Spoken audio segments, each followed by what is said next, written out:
నమస్కారం. వీడియోకి ముందుగా ఒక లైక్ చేసి, ఓం గణపతాయ నమః అని కామెంట్ చేసి, మా ఛానల్‌ని కొత్తగా చూస్తున్నవారైతే సబ్స్క్రైబ్ చేసుకొని సపోర్ట్ చేయండి. శ్రావణ మాసం 2025 ఆగస్టు 23వ తేదీతో ముగిసింది. అయితే ఆగస్టు 24 తేదీ నుంచి అనగా ఈ రోజు నుంచి అందరూ ఎంతగానో ఎదురు చూసే భాద్రపద మాసం ప్రారంభమైంది. ఎందుకో తెలుసా? పిల్లల నుంచి పెద్దల వరకు అందరూ వెయ్యి కళ్ళతో ఎదురు చూసే వినాయక చవితి లేదా గణేష్ చతుర్దశి పండుగ ఈ భాద్రపద మాసం ప్రారంభంలోనే వచ్చే తొలి పండుగ వస్తుంది. ఇప్పటికే వినాయక ఆగమనం ప్రారంభం అయిపోయింది. ఆగస్టు 27న గణనాథుడి ఊరు వాడ ఘనంగా పూజించడానికి ఏర్పాట్లు జరుగుతున్నాయి. ఈ క్రమంలో ఈసారి పండగ రోజు నుండి పూజించడానికి శుభముహూర్తం, తిథి, పూజా సామాగ్రి తదితర విషయాల గురించి ఈ వీడియోలో తెలుసుకుందాం. జన్మదినమే ఈ గణేష్ చతుర్దశి పండుగ. ఈ పండుగను దేశవ్యాప్తంగా ప్రతి ఏడాది అంగరంగ వైభవంగా జరుపుకుంటారు. వినాయక చవితి పూజను చాలా భక్తి శ్రద్ధలతో జరుపుకోవాలని, వినాయకుని పూజ కోసం ఏ ఒక్క వస్తువు కూడా లోటు లేకుండా పూజ సామాగ్రి మొత్తం ఒకరోజు ముందుగానే సిద్ధం చేసుకోవాలి. ఇది బుధవారం నాడు వినాయక చవితి వచ్చింది కాబట్టి ఒకరోజు ముందుగానే వినాయక విగ్రహాన్ని తెచ్చుకునేవారు. మంగళవారం సాయంత్రం 5 దాటిన తర్వాత ఇంటికి తెచ్చుకోవచ్చు. వినాయక చవితి నాడు విగ్రహాన్ని పసుపు నీళ్ళతో శుద్ధి చేసి పూజ గదిలో ప్రతిష్ఠించుకోవాల్సి ఉంటుంది. పూజ గది లేని వాళ్ళు హాల్లో అయినా పెట్టుకోవచ్చు. డబ్బు సమస్యలతో ఇబ్బందులు పడుతున్న వారు తెలుపు రంగులో ఉన్న గణపతి విగ్రహాన్ని పూజిస్తే డబ్బు కష్టాలు లేకుండా ఉంటాయి. గణపతిని ప్రతిష్ఠించాలి అంటే ఖచ్చితంగా ఒక మండపాన్ని ఏర్పాటు చేసుకోవాలి, లేదా ఒక చెక్క పీటను ఏర్పాటు చేసుకోండి. ఇక పూజకు కావాల్సిన సామాగ్రి విషయానికి వస్తే పూజలో ఖచ్చితంగా 2 కొబ్బరికాయలు సిద్ధం చేసుకోండి. ఒక కొబ్బరికాయ దేవుణ్ణి నివేదించడానికి, 2 కొబ్బరికాయ కలసం ఏర్పాటు చేసుకోవడానికి. వినాయకుని పూజలో ఖచ్చితంగా కలసం ఏర్పాటు చేసుకోవాలి. ఒక రాగి చెంబుకు పసుపు రాసి కుంకుమ బొట్లు పెట్టి అందులో కొన్ని నీళ్లు, పసుపు, కుంకుమలు, ఒక రూపాయి బిళ్ళను వేసి రాగి చెంబు పైన కొన్ని మామిడాకులు పెట్టి కొబ్బరికాయలు పెట్టుకోవాలి. ఈ విధంగా గణపతి పూజని మనం ప్రారంభించే ముందు కలసాన్ని ఏర్పాటు చేసుకోవాలి. గ్రహాన్ని కలసాన్ని మనం ప్రతిష్ఠించుకోవాల్సి ఉంటుంది. మంచి సువాసన గల అగరబత్తులను సిద్ధం చేసుకోవాలి. ఇతర ప్రమిదలు కానీ సిద్ధం చేసుకోవాలి.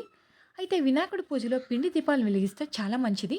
ఏ దీపాలైనా సరే వినాయకుడి ముందు ఖచ్చితంగా 2 దీపాలు అన్నది వెలిగించాలి. అలాగే తప్పనిసరిగా ఒక ఎర్రటి వస్త్రాన్ని తెచ్చుకోండి. వినాయక విగ్రహాన్ని ప్రతిష్ఠించారు. మరి ముఖ్యంగా చెప్పాలంటే గణపతి పూజలో పత్రికకు చాలా ప్రత్యేక స్థానం అనేది ఉందండి. 21 రకాల ఆకులను వినాయక పూజలో ఉపయోగించాలి. 2 అవి 21 దొరకలేని వారు కనీసం ఈ పూజలో 11 పత్రాలైనా ఉండాలి.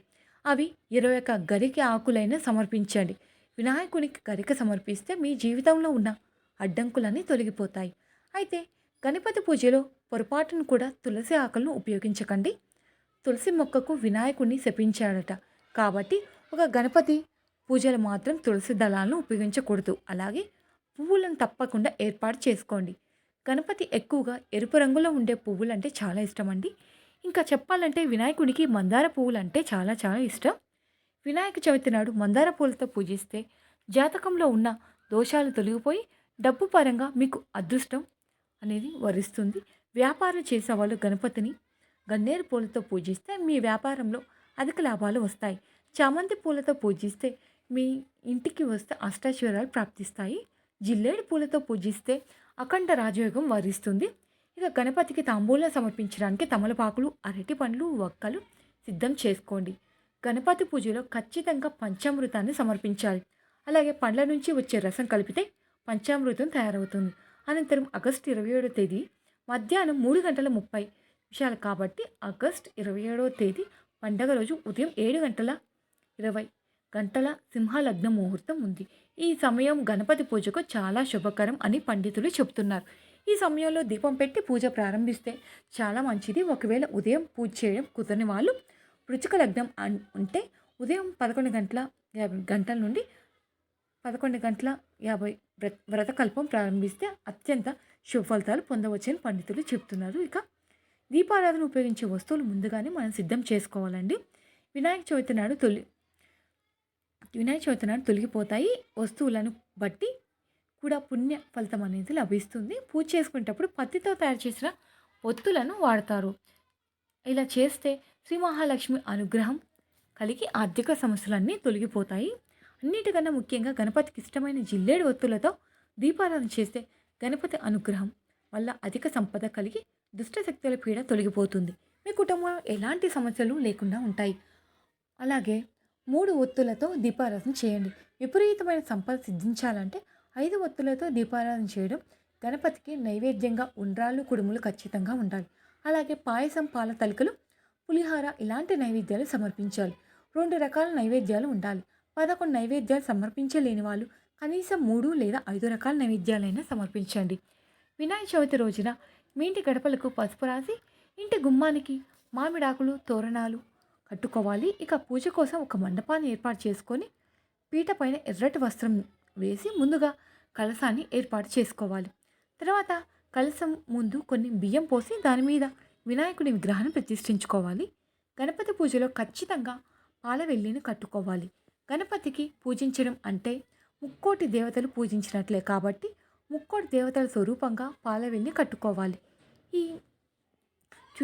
పండ్లను వేలాడతీయాలి. పాలవెల్లికి మనం పండ్లను వేలాడతీయాలండి.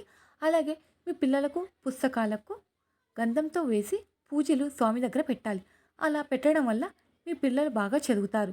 ఇంట్లో ఉన్న ప్రతి ఒక్కరూ అక్షింతలను తల మీద వేసుకోవాలి. అయితే వినాయక చవితి రోజున చంద్రుని చూడకూడదు అంటారు కాబట్టి ఈ రోజున పూజ చేసిన తర్వాత అక్షింతలను మీ తలపైన వేసుకుంటే పొరపాటున మనం చంద్రుని చూసినా కూడా ఎలాంటి దోషాలు అన్నవి కలగవు. మీ అందరికీ వినాయకుడి ఆశీస్సులు ఉండాలని కోరుకుంటున్నాను. ఓం గణపతాయ నమః అని కామెంట్ చేయడం మాత్రం మర్చిపోకండి. అలాగే మీకు ఈ వీడియో నచ్చితే తప్పకుండా లైక్ చేయండి, షేర్ చేయండి. మరిన్ని మంచి వీడియోస్ కోసం మా ఛానల్ని సబ్స్క్రైబ్ చేసుకోండి. Thank you for watching. ధన్యవాదాలు.